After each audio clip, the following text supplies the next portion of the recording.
சோழனும் நிலாவும் இந்த மாதிரி ஹாப்பியா, சந்தோஷமா எப்பயும் ஒருத்தருக்கு ஒருத்தர் விட்டு குடுக்காம இருக்கணும் அப்படின்னு நினைக்கிறவங்க, மறக்காம நம்ம வீடியோக்கு லைக் பண்ணிட்டு கமெண்ட்ல சொல்லுங்க. ஸோ இப்ப தான் வந்து பார்த்தீங்கன்னா, நிலாவும் சோழனும் எந்த அளவுக்கு அன்பா இருக்காங்க அப்படிங்கிறத வந்து நம்ம தெரிஞ்சுக்கிட்டோம். அது போக இவங்களோட லவ் ஸ்டோரிய பார்க்கும்போது சூப்பரா தான் இருக்குது. இப்போ நிலா வந்து முழுக்க முழுக்க அவங்க குடும்பத்த மொத்தமா வெறுத்துட்டாங்க. குடும்பத்த பிடிக்கலன்னு சொல்றாங்க. அதாவது அவங்க பிறந்த வீட்ட. ஆனா புகுந்த வீட்ல அப்படி கிடையாது.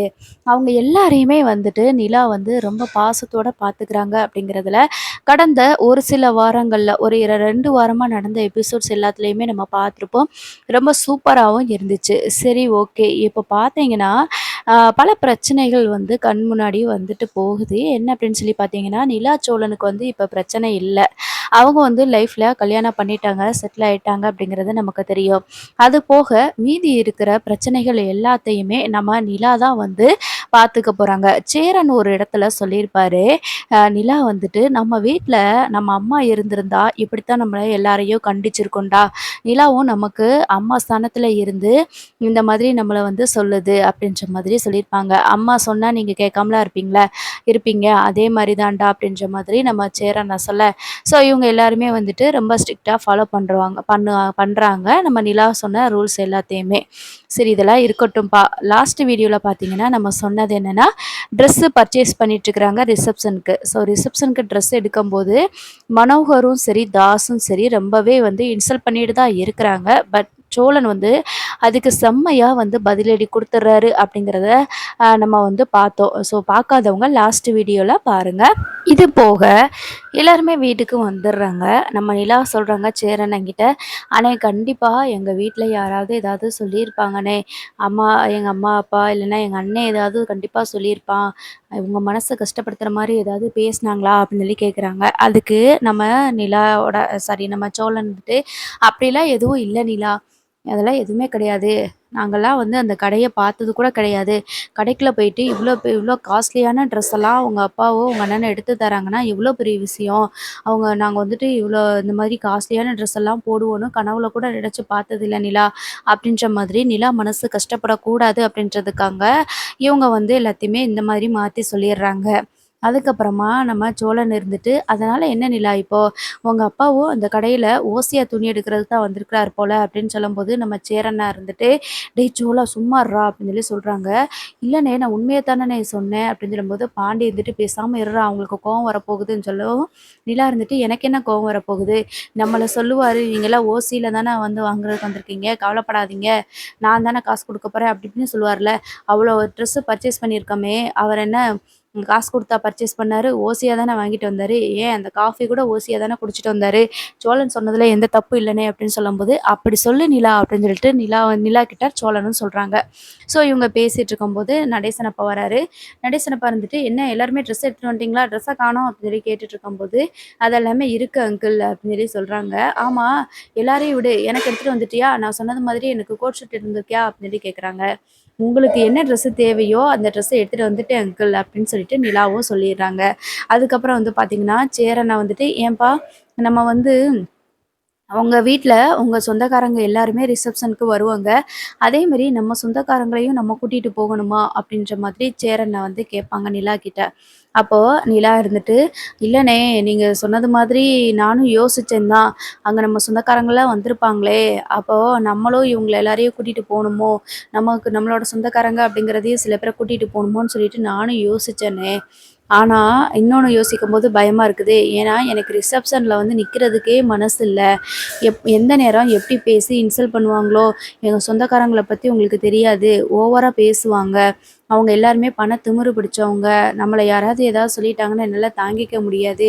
இதுல நம்மளும் கூட்டிட்டு போனோம்னா, அவங்களுக்கு முன்னாடி மறுபடியும் நம்ம அவமானப்படணும்.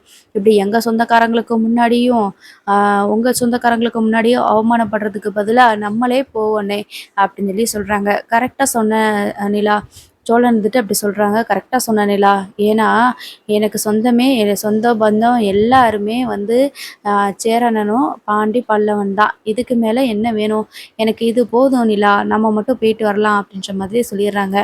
சேரன் இருந்துட்டு இப்படி சொல்லிட்டு இருக்கும்போது தான், "ஆமாப்பா நிலா, என்ட்ட இப்ப தான் எனக்கு ஞாபகம் வருது. நானே ஒண்ணு சொல்லணும்னு நெனச்சிட்டு இருந்தேன். மறந்தே போயிட்டேன். இப்ப சொந்தக்காரங்கள கூப்பிடணும்னு சொல்லும்போது தான் இந்த ஞாபகம் வருது." அப்படின்னு சொல்லி சொல்றாங்க. "என்னாச்சுண்ணே?" அப்படின்னு சொல்லி கேட்கும்போது, "இன்னைக்கு காலையில நானு காய்கறி வாங்குறதுக்கு போயிட்டு வந்துட்டு இருந்தேன்லப்பா, அப்ப கார்த்திகாவ பார்த்தேன்." அப்படின்னு சொல்லி சொல்றாங்க. "என்னண்ணே சொல்றீங்க? கார்த்திகாவ பார்த்தீங்களா? கார்த்திகா வந்திருந்தா எப்படி நம்ம வீட்டுக்கு வராம இருக்க மாட்டாங்களே, என்னாச்சு?" அப்படின்னு சொல்லி கேட்குறாங்க. "இல்லப்பா, நான் அதையும் கேட்டேன். வந்து 2 நாள் ஆச்சு அப்படின்னு சொல்லி சொல்லுச்சுப்பா. அப்படிலாம் இருக்காது. வந்ததுமேன்னு அவங்க அம்மா வீட்ல இருக்குதோ இல்லையோ, நேரா இங்க தான் வரும். என்னன்னு தெரியல, 2 நாளா நம்ம வீட்டு பக்கமே வரல. இன்னைக்கு பேசி பாரு, இன்னைக்காவது வந்திருக்கான்னு பாரு, இல்ல." அப்படின்னு சொல்லி சொல்லவுமேன்னு நம்ம பாண்டி இருந்துட்டு, "ஒரு வேளை ஊருக்கு போயிட்டாங்களோ என்னமோ?" அப்படின்னு சொல்லி சொல்றாங்க. "எப்பயுமே அப்படி இருக்காதுல்ல. வந்தா நம்ம வீட்ல என்ன செய்றாங்க, ஏது செய்றாங்கன்னு விசாரிச்சுட்டு தான் போகும். என்னன்னு தெரியலப்பா. ஆனா ரொம்ப முகம்லாம் வாடி இருந்துச்சு. பாவமா இருந்தது. எதுவும் பிரச்சனையா இருக்குமோ என்னமோ?" அப்படின்னு சொல்லி சொல்றாங்க. அதுக்கு நடேசனப்பா இருந்துட்டு, "இப்ப அதனால என்ன? என்ன பிரச்சனை வந்தாலும் நமக்கென்ன? அதான் உன்னைய வேண்டான்னு சொல்லிட்டு தூக்கி போட்டுட்டு போயிட்டாங்கல்ல. இனிமே என்ன?" அப்படின்னு சொல்லி சொல்றாங்க. அதுக்கு நம்ம நிலா இருந்துட்டு, "அங்கிள், கார்த்திகா ஒண்ணும் இவங்க வேண்டான்னு சொல்லல. அண்ணன் தான் கார்த்திகாவ வேண்டான்னு சொல்லிருச்சு." அப்படின்னு சொல்லி சொல்றாங்க. "ஆமா, அவங்க ஆத்தாக்காரி என்ன ஆட்டம் போட்டா? மகள சேரனுக்கு கல்யாணம் பண்ணி குடுக்காம ஏதோ துபாய் மாப்பிள்ளைக்கு குடுக்குறேன்னு சொல்லிட்டு போனால்ல. அதான் இப்ப வந்து அனுபவிச்சுட்டு இருக்கிறா. அதுக்கு என்ன பண்ண முடியும்?" அப்படின்னு சொல்லிட்டு நடேசனப்பா சொல்றாங்க. அப்போ நம்ம நிலா இருந்துட்டு, "சும்மா இருங்க அங்கிள். ஏதாவது பேசாதீங்க. என்னதான் இருந்தாலும் கார்த்திகா ரொம்ப நல்லவங்க. அவங்க வாழ்க்கையில நல்லா இருக்கணும். பாவம் இல்லையா அவங்க?" அப்படின்ற மாதிரி சொல்றாங்க. "சரிண்ணே, நீங்க எதுவும் கேட்கலையா வேற எதுவும்?" அப்படின்னு சொல்லி கேட்கும்போது, "வேற எதுவும் சொல்லல. இப்போ இந்த வீடு நம்ம பேருக்கு அப்பா பேர்ல இருக்குன்னு அந்த உயில காட்டுனதுக்கு அப்புறமா அத்தை பெருசா இந்த பக்கம் வர்றதே கிடையாது. அப்படி இல்லைனாலும் ஏதாவது வந்து பேசுவாங்க, வருவாங்க.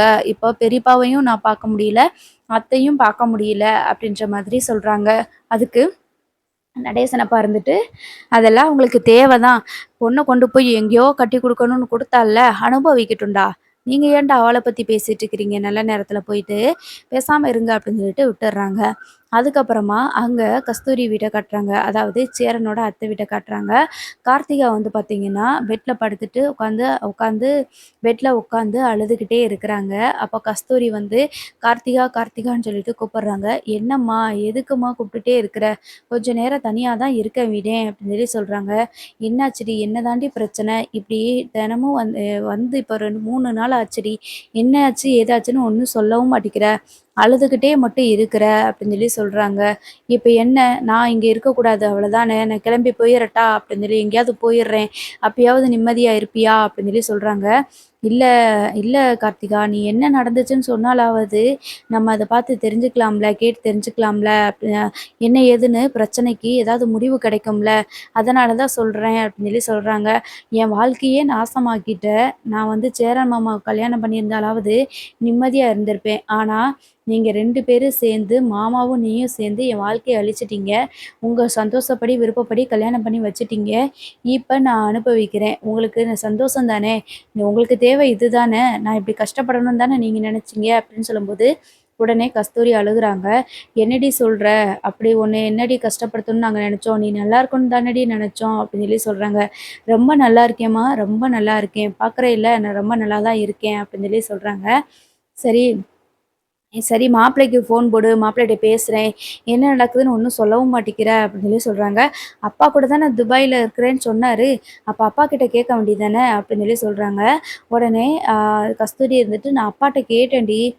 மாப்பிள அங்க துபாய்ல தானே இருக்கிறாரு. என்னாச்சு? ஏதாச்சு? கார்த்திகா இங்க உட்காந்து அழுதுகிட்டு இருக்கிறா." அப்படின்னு சொல்லி கேட்கும்போது, "இல்ல, மாப்பிள எப்பயோ ஊருக்கு வந்துட்டாரே. மாப்பிள வந்து 1 மாசம் ஆயிருச்சே." அப்படின்னு சொல்லிட்டு சொல்றார்ரி அப்படின்னு சொல்லி சொல்றாங்க. "நீ என்னடான்னா மாப்பிள துபாய்ல இருக்காங்கன்னு சொல்ற. எனக்கு ஒண்ணுமே புரியல கார்த்திகா. என்ன நடந்துச்சுன்னு தயவு செஞ்சு சொல்லு." அப்படின்னு சொல்லி சொல்றாங்க. "இப்படி போய் கல்யாணம் பண்ணி வச்சிருக்கீங்களே, அவர் துபாய்ல என்ன வேலை பார்த்துக்கிட்டு இருந்தாரு?" அப்படின்னு சொல்லி கேட்கும்போது, "அதான் அவங்க அப்பா கூட தானடி வேலை பார்த்தாரு. அந்த கம்பெனில அவர் தான் மேனேஜர், சூப்பர்வைசரா இருந்தாரு." அப்படின்னு சொல்லி சொல்றாங்க. "இது மட்டும் தான் அப்பாவுக்கு தெரியும். நல்ல இடமா என்ன ஏதுன்னு ஒண்ணும் விசாரிக்கிறது இல்லைல" அப்படின்னு சொல்றாங்க. "என்னாச்சுடி?" அப்படின்னு கேட்கும்போது, "தினம் தினம் என்னைய அடிச்சு சித்திரவதைப்படுத்திட்டு இருக்கிறாங்க. என் மாமியாருக்கு நான் எவ்வளவோ பணம் உங்ககிட்ட வாங்கி வாங்கி குடுத்தும் பார்த்துட்டேன். என்னோட நகை எல்லாத்தையுமே அவங்க வந்து எடுத்து வச்சுட்டாங்க.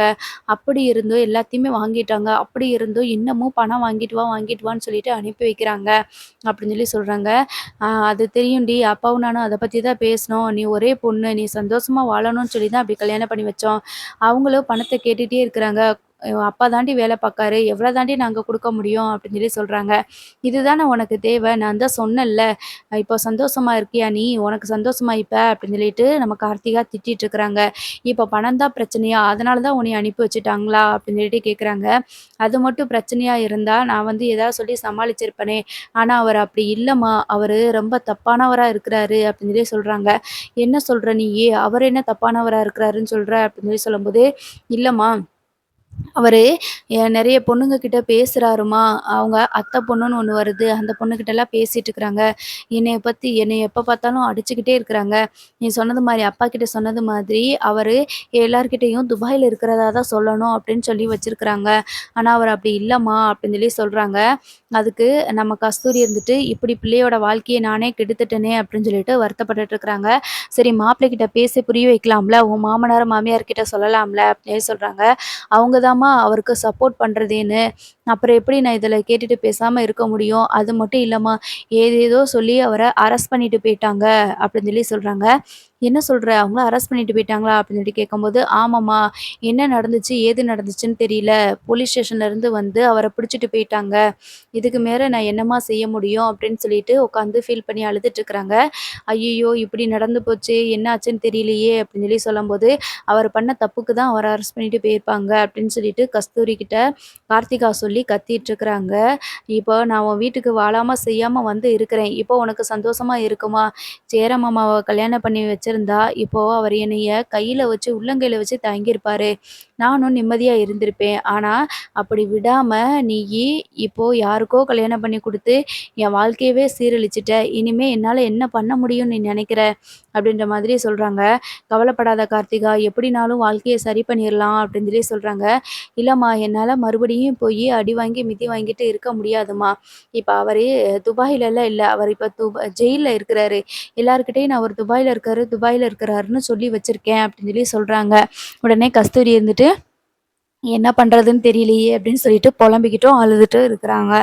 இத வந்து இவங்களுக்குள்ள இந்த சீன் வந்து நடந்து முடியுது. அப்போ நம்ம சேரண்ணா வந்து நிலா கிட்ட வந்து இதில பேசி மறுநாள் காலையில வந்துட்டு பார்த்தீங்கன்னா, நம்ம அ கார்த்திகா வந்து உன்னோட கல்யாணத்துக்கிட்ட சொல்லவே இல்ல. இப்போ சோழனுக்கும் நிலாவுக்கும் திடீர்னு கல்யாணம் வச்சதுனால சொல்லலன்னு சொல்லிட்டு அந்த பிள்ளைட்ட சொல்லணும்லப்பா. ஒருவேளை அதுக்கு கோவப்பட்டு தான் வராம இருக்கோ! ஏற்கனவே நடந்த கல்யாணத்துக்கு எதுக்கும் சொல்லணும்னு நெனச்சுட்டு, நம்ம சொந்தக்காரங்களுக்கு மட்டும் சொன்னா போதும். பக்கத்துல இருக்கவங்களுக்கு மட்டும் சொன்னா போதும்னு நெனச்சேன்ப்பா. சொந்தக்காரங்களுக்கு கூட சொல்லல. வேணுங்கிறவங்களுக்கு மட்டும் தானே சொன்னோம். அதனால தான் கோவிச்சுக்கிட்டாளோ என்னமோ கார்த்திகா அப்படின்னு சொல்லிட்டு நெனைக்கிறாங்க. "என்னண்ணே சொல்றீங்க? எனக்கும் சோழனுக்கு கல்யாணம் நடந்ததுக்கு அவங்கள கூப்பிடலன்னு கோவப்பட்டாங்கன்னு நெனைக்கிறீங்களா?" அப்படின்னு சொல்றாங்க. "அதான்ப்பா தெரியல. ஒருவேளை அப்படி கோவப்பட்டுருப்பாளோ! அதனால தான் போய் பார்த்து பேசிட்டு வரலான்னு நெனைக்கிறேன். நீ என்னப்பா நெனைக்க?" அப்படின்னு சொல்லிட்டு கேட்குறாங்க. "அதுவும் சரிதானே. சரி நானும் வரட்டுமா உங்க கூட?" அப்படின்னு சொல்லிட்டு கேட்குறாங்க. "இல்லப்பா, நான் போய் பேசி புரிய வச்சுருவேன். எங்க அத்தை ஏதாவது கத்துவாங்க. அப்புறம் உனக்கு கஷ்டமாயிரும்ல" அப்படின்னு சொல்றாங்க. "இல்ல, என்னதான் இருந்தாலும் இப்ப அவங்க நமக்கும் எனக்கும் சொந்தம் தானே. அ நான் போய் பேசுறேன்." அப்படின்னு சொல்லிட்டு நம்ம நிலா வந்து போறாங்க சேரண்ணன் கூட. போகும்போது கார்த்திகா வந்துட்டு அழுதுகிட்டே இந்த சீன்லாம் நடக்குது. நான் முன்னாடி சொன்ன சீன்லாம் நடந்துட்டு அழுதுட்டே உட்காந்துக்கிட்டு இருப்பாங்க. அப்போ நம்ம சேரண்ணா இருந்துட்டு, "அத்தை, அத்தைன்னு" சொல்லிட்டு கூப்பிடுவாங்க. "இப்ப இவன் எதுக்குடி இங்க வாரான்? இவன்கிட்ட எதுவும் சொன்னையான்னு?" சொல்லி கேட்கும்போது, "இல்ல, நான் வந்து கஷ்டப்படுறது மாமாவுக்கு தெரிஞ்சா மாமா ரொம்ப வருத்தப்படுவாங்க. அதனால மாமா கிட்ட நான் எதுவுமே சொல்லல. நீ தான் பார்க்குறேல்ல, வந்ததுலேருந்து நான் எங்கேயுமே வீட்ட விட்டு வெளியில போகவே இல்ல. நான் எப்படி எந்த மூஞ்சி வச்சுட்டு அவங்க மூஞ்சில முழிப்பேன். அதனால தான் நான் வெளியில போகவே இல்ல. நீ போய் என்னன்னு கேளு" அப்படின்னு சொல்றாங்க. சரின்னு சொல்லிட்டு, "என்ன எதுக்கு இங்க வந்திருக்கீங்க?" அப்படின்னு சொல்லிட்டு கஸ்தூரி வந்து கேட்குறாங்க. இல்ல அத்த, நீங்க இப்பலாம் வந்து பேசுறது கிடையாது, அந்த பக்கம் வர்றதும் கிடையாது. அதான் அத்த உங்கள அப்படியே பார்த்துட்டு போலான்னு சொல்லிட்டு வந்தோம். அது மட்டும் இல்ல, நிலாவுக்கும், சோழனுக்கும் ரிசப்ஷன் வச்சிருக்கிறாங்க அப்படின்னு சொல்லி சொல்லுவாங்க. உடனே "உள்ள வாங்க" அப்படின்னு சொல்லிட்டு நம்ம நிலா இருந்துட்டு, "கார்த்திகா வந்திருக்கிறதா அண்ணே சொன்னாங்க" அப்படின்னு சொல்லி சொல்லும்போது, "உள்ள வாங்க" அப்படின்னு சொல்லிட்டு கூப்பிடுவாங்க. உடனே நிலாவும், சேரனனும் உட்காருவாங்க சேர்ல. அப்ப கார்த்திகா வருவாங்க. "நிலா நல்லா இருக்கீங்களா?" அப்படின்னு சொல்லி கேட்பாங்க. "நான் நல்லா இருக்கேன் கார்த்திகா. நீங்க எப்படி இருக்கீங்க?" அப்படின்னு சொல்லி கேட்கும்போது, "ஆ ஏதோ இருக்கேன்" அப்படின்ற மாதிரி மட்டும் கார்த்திகா சொல்லிருவாங்க.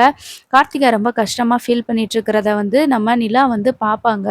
அதுக்கப்புறமா, "என்ன விஷயம்?" அப்படின்னு சொல்லிட்டு கஸ்தூரி கேட்கும்போது, "இல்ல உங்கள்ட்ட கல்யாணத்துக்கு சொல்லவே இல்ல. நீங்க பேசவே இல்லையா? அதனால பயந்துட்டு எதுவும் சொல்லல. எதுவும் சொல்லிருவீங்களோன்ட்டு. அது மட்டும் இல்ல இவங்களுக்கு ஏற்கனவே கல்யாணம் ஆயிருச்சு. இருந்தாலும் நிலா வந்துட்டு எல்லா பேரண்ட்ஸ் அப்புறம் நிலாவோட பெத்தவங்க கிட்டயும், எங்ககிட்டயும் ஆசீர்வாதத்தோட கல்யாணம் நடக்கணும் அப்படின்னு சொல்லிட்டு ஆசைப்பட்டுச்சு. அதனால தான் மறுக்க கோயில்ல வச்சு சும்மா சிம்பிளா வந்து இந்த கல்யாணத்த வச்சுக்கிட்டோம் அப்படின்னு சொல்லிட்டு நிலாவும் சாரி சேரன வந்து கஸ்தூரி கிட்ட வந்து சொல்லுவாங்க. அதுக்கு நிலா இருந்துட்டு, "ஆமா கார்த்திகா, அதனால தான் உங்ககிட்ட சொல்ல முடியல. யாருமே வரல. சும்மா நாங்க மட்டும் தான் எங்க அப்பா, அம்மா, எங்க அண்ணன், அண்ணி மட்டும் தான் போயிட்டு கல்யாணம் பண்ணிட்டு வந்தோம். ஏன்னா, கல்யாணத்த பத்தி யோசிக்கும்போது பெருசா எதுவும் இல்லையா, அதனால தான் நல்ல ஒரு மெமரீஸ் வேணும்னு சொல்லிட்டு நாங்க மறுபடியும் கல்யாணம் பண்ணிக்கிட்டோம். மத்தபடி வேற ஒண்ணும் இல்ல." அப்படின்னு சொல்லிட்டு நம்ம நிலா சொல்லுவாங்க. பாப்போம் கார்த்திகா உண்மைய சொல்றாங்களா அப்படின்னு.